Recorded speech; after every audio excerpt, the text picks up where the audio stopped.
Bienvenidos y bienvenidas a La Lupa Azul, la sección de la Brújula Azul en la que le pedimos a científicos que pongan la lupa sobre aquellos temas que nos interesan. En este programa tenemos el privilegio de volver a tener con nosotros a Javier García. Bienvenido, Javier. Gracias, es un placer estar aquí. El punto de vista de la ciencia es muy importante en nuestro programa, en La Brújula Azul, por dos cosas. Porque nos revela algunas limitaciones que tiene la propia ciencia, pero sobre todo porque pone sobre la mesa todas las limitaciones que tenemos los seres humanos. En este sentido, hoy Javier nos va a hablar de algunas drogas. Vamos a estudiar un poco qué es lo que le hacen al cerebro y cómo afectan a nuestra percepción. En primer lugar, Javier, cuéntanos, ¿qué es una droga? Pues es muy interesante porque la gente asocia droga a sustancias nocivas. Desde la farmacología y la ciencia, las drogas son cualquier sustancia que produce un efecto en tu organismo. Es decir, no solo las que producen un efecto negativo. Las drogas pueden ser cosas tan sencillas como el azúcar o el oxígeno, que son moléculas que necesitamos para sobrevivir. Cuando nos metemos en el mundo de las drogas ilegales o las drogas que producen efectos negativos, estamos hablando sobre todo de drogas que afectan negativamente a tu cuerpo, como por ejemplo al sistema nervioso o a nuestro estado de ánimo o a otras partes de nuestro cuerpo. Pero entonces lo que las define como drogas es que nos enganchan, que tenemos una adicción o que nos provocan, que alteran nuestro comportamiento. ¿Qué es lo que las define como drogas? Eso es. Si salimos del punto de vista farmacológico, en el que una droga es cualquier sustancia, para la sociedad una droga se considera cualquier sustancia que produce efectos negativos en tu cuerpo y que normalmente, porque no tiene por qué, producen una adicción, lo cual las lleva a considerarse ilegales o reguladas debido a sus efectos negativos para que no perjudiquen a la salud de las personas. Pero el azúcar o el chocolate, que también nos provocan adicción, también tienen ciertos efectos negativos y adversos sobre nosotros, o el tabaco, ¿no? Que no es ilegal. Eso es, y ahí hay un debate entre los científicos, que lo único que hacen es dar datos objetivos sobre los efectos que producen, y la sociedad y lo permisiva que sea con ellas. Por eso hay países que tienen diferentes drogas legales y otras ilegales. El azúcar, aunque se considera una droga, es necesaria y lo que es necesario es una regulación de la cantidad para que no tenga efectos perjudiciales en la salud.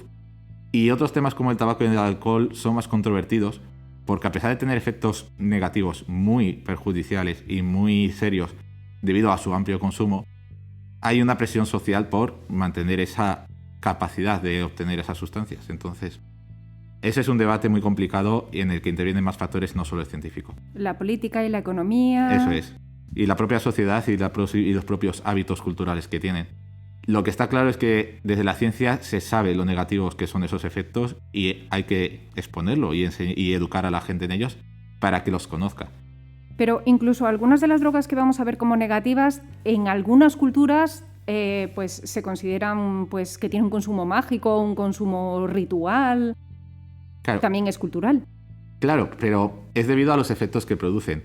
El tema es que cuando estas culturas surgieron o desarrollaron estas tradiciones, no se conocía la gravedad de sus efectos secundarios y muchas veces se cometían irresponsabilidades o se usaban de forma incorrecta porque la tradición oral y sin estudios científicos lleva a estas cosas, provocando pues eso, consecuencias tan graves como la muerte o daños cerebrales permanentes. Pues entonces me parece muy interesante que nos cuentes cómo afecta al cerebro.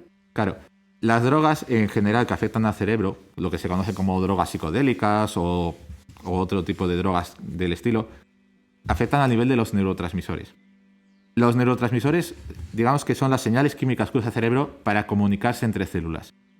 De tal manera que si una neurona quiere comunicar a otra un estado de ánimo positivo, usa unos neurotransmisores determinados, adrenalina, noradrenalina o dopamina o serotonina, que es la famosa neurotransmisor relacionado con el placer o el estar a gusto. Eso que dicen que se libera cuando haces ejercicio o que si te ríes aumenta tus niveles de serotonina. Esos neurotransmisores se relacionan directamente con la activación de las neuronas. Igualmente hay otros que las inhiben. Y las drogas actúan a ese nivel, o bien sustituyendo esos neurotransmisores y aumentando su cantidad en algunos casos, o bien destruyendo los neurotransmisores de un tipo o bloqueando los sitios donde esos neurotransmisores tendrían que comunicar esa información. De tal manera que están interviniendo en la forma en la que nuestro cerebro se comunica entre sí. Pero entonces lo que está haciendo, perdona que te interrumpa, es sustancias que ya tenemos en nuestro propio cuerpo, lo que está haciendo es manipulando la manera de relacionarnos con ellas, o creando más o creando menos. Claro, y eso es muy interesante porque pueden ser sustancias que ya tenemos en el cuerpo y simplemente las están cambiando, o pueden ser sustancias nuevas que tienen acciones similares a otras sustancias. Por ejemplo, hay drogas que sustituyen a la serotonina, pero no son serotonina, es otra molécula que hace exactamente el mismo efecto y la amplía o incluso la bloquea o la limita. Digamos que interviene a ese nivel porque químicamente hay muchas moléculas que pueden tener el mismo efecto, aunque no las tengamos en el cuerpo. ¿Qué es lo que hace la serotonina? La serotonina es la molécula relacionada con el placer o con la felicidad o con el sentirse bien. Es la sustancia que libera nuestro cerebro cuando estamos a gusto, cuando estamos felices, descansados, o cuando nos reímos, o también cuando hacemos ejercicio, por ejemplo, esa sensación de bienestar está regulado por este tipo de neurotransmisores. Pero no la asociéis solamente a un neurotransmisor, es una familia de ellos. Vale, quería preguntarte, a raíz de algo que has dicho antes, doy por entendido, por lo que sé del tema, que hay algunas drogas que son sintéticas y otras son naturales. El concepto de natural es un poco complejo. ¿Un yogur es natural? Porque ha sufrido un proceso industrial. Y sin embargo, si tú coges leche, la dejas cuajar y la conviertes en yogur y no es también un proceso industrial, entonces digamos que las drogas son sustancias químicas y que se pueden o bien sintetizar en un laboratorio o bien obtener de fuentes naturales porque los propios organismos vivos están compuestos de sustancias químicas. De hecho, muchas drogas se obtienen de animales, de plantas, mientras que otras se pueden sintetizar y otras son copias de lo que ya tienen los animales hechas en un laboratorio para producir más. Una aspirina no deja de... proviene de la corteza de un sauce. Pero nadie se va a poner a pelar sauce para hacer 3 millones de aspirina. Y eso no la hace menos natural. Al contrario, la hace más segura porque estás eliminando todas las sustancias nocivas que podrían interferir. Entonces, no creo que lo relevante sea si una droga es natural o no, sino químicamente qué efectos produce y cómo lo consumimos. ¿Se puede decir que todas las drogas son sintéticas entonces? Se puede decir que todas las drogas son químicas porque cuando tú consumes una droga que proviene de una fuente natural, entre comillas, es decir, de una planta, estás consumiendo una sustancia química que tenía esa planta. La diferencia es que si esa droga fuera sintética, tú podrías saber qué cantidad de droga o cómo estás consumiendo esa droga. Mientras que hay plantas que, produciendo esa sustancia, no puedes estar seguro de qué cantidad o qué concentración de esa sustancia tiene o qué acompaña a esa sustancia. Entonces, yo no me centraría tanto el debate en si es natural o sintético, sino en qué efectos produce esa droga y qué tiene de seguro o no el consumirla. Que creo que es lo interesante. Recojo tu testigo entonces con lo que acabas de decir. Cuéntanos cómo afectan entonces las drogas al cerebro. Vale. Cuando intervienes en los neurotransmisores del cerebro, existen varios riesgos. El principal y más llamativo es, si está en desarrollo, el cerebro puede verse afectado por cómo le acostumbras a ciertas cantidades de neurotransmisores. Por ejemplo, si tú acostumbras al cerebro a una cantidad muy alta de serotonina, porque consumes drogas que disparan ese efecto, por ejemplo, el cerebro va a tener dependencia de tener esa cantidad de serotonina en él.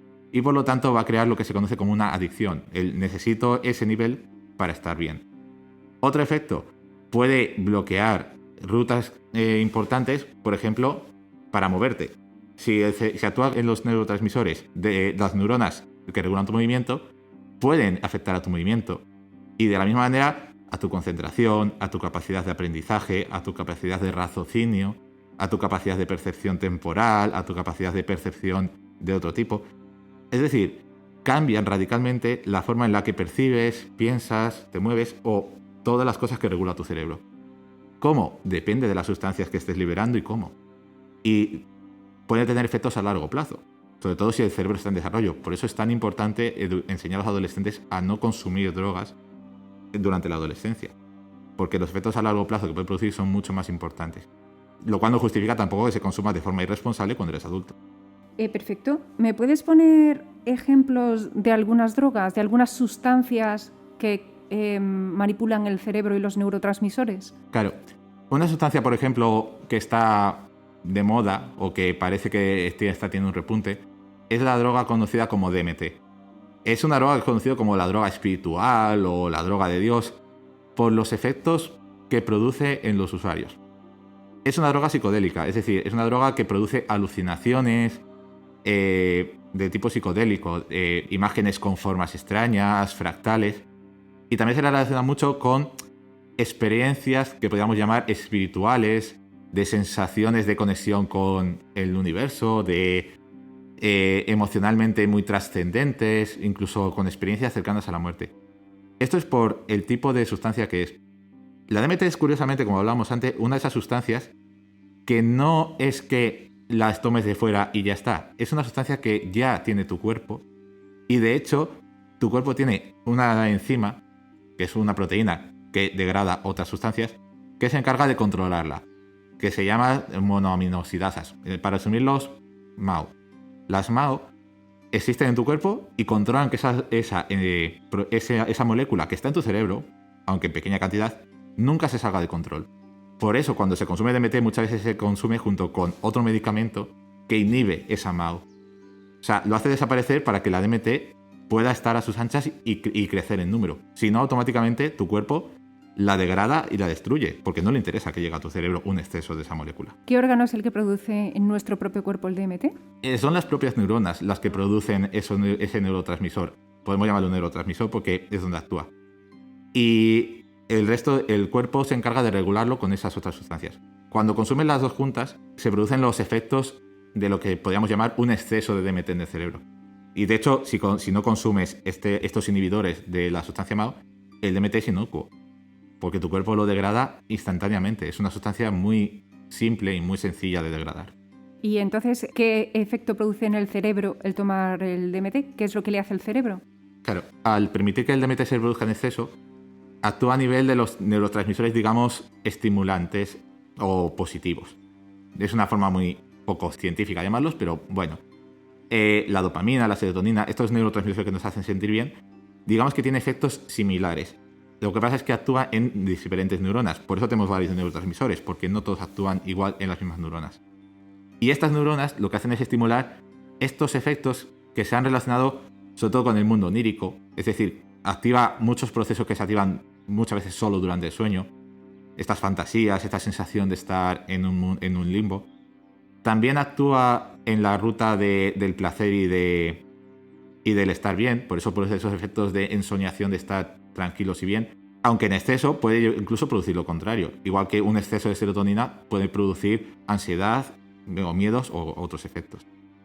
Lo que yo había oído, perdona que te interrumpa, Javier, acerca de esta droga no es tanto que te hace sentir bien como que potencia el sentimiento que tú tienes. Por ejemplo, si tú vas con mucha alegría, pues te potencia la alegría, pero si tú la tomas pues estando muy asustado porque no sabes qué te va a pasar, lo que haces es que explotas de miedo. Claro, cuando estos neurotransmisores están en exceso, lo que hacen es activar esas neuronas, digamos, producir el efecto de activación.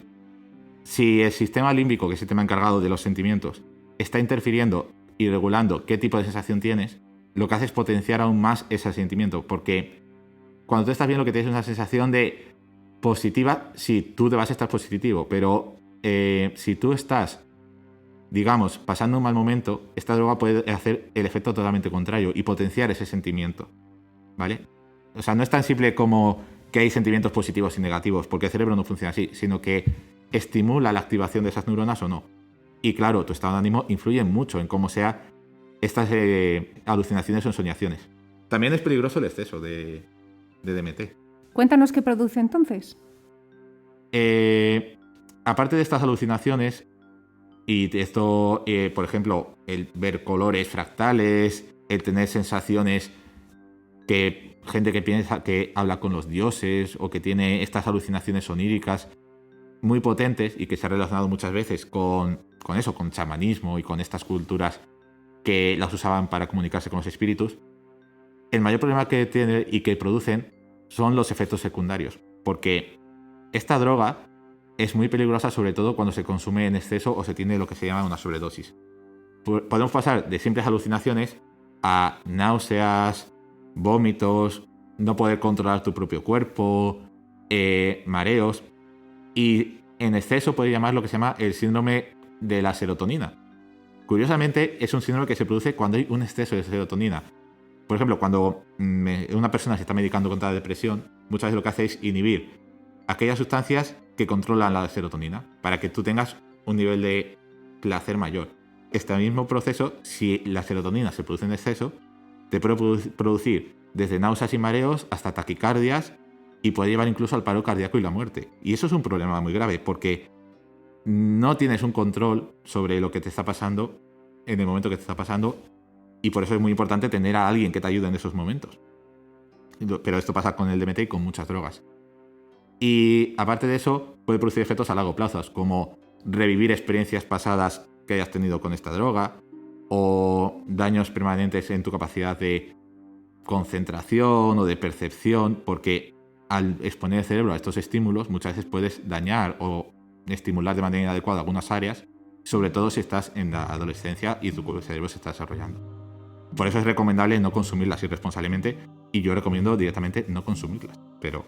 Ok, tengo entendido que últimamente, como tú decías al principio de la entrevista, es una de las drogas que está más de moda y que la sustancia se obtiene de un sapo. Sí, el DMT tradicionalmente se obtiene no de un sapo, sino de una planta.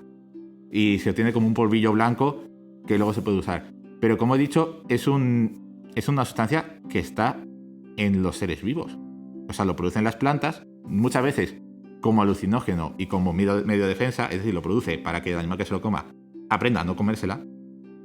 Pero algunos animales también la producen de la misma manera, como algunos sapos, o incluso en los propios cerebros de los animales hay, pero en una cantidad tan pequeña, tan ridícula, que no tiene sentido consumirla. Entonces, se puede extraer de varias fuentes. Lo normal es que se extraiga de una planta, y si se mezcla con cerveza es lo que se llama ayahuasca, pero también se puede extraer de los sapos, aunque la sustancia en sí no es diferente, lo que cambia es el método de consumo. Oye, pues me está pareciendo súper interesante lo que nos estás contando. Me gustaría mucho que vinieras en el siguiente programa a seguir hablándonos de algunas otras drogas y de cómo actúan, porque bueno, se nos ha quedado un poco corto hablar solamente del DMT. Uh-huh. ¿Qué te parece? Vale.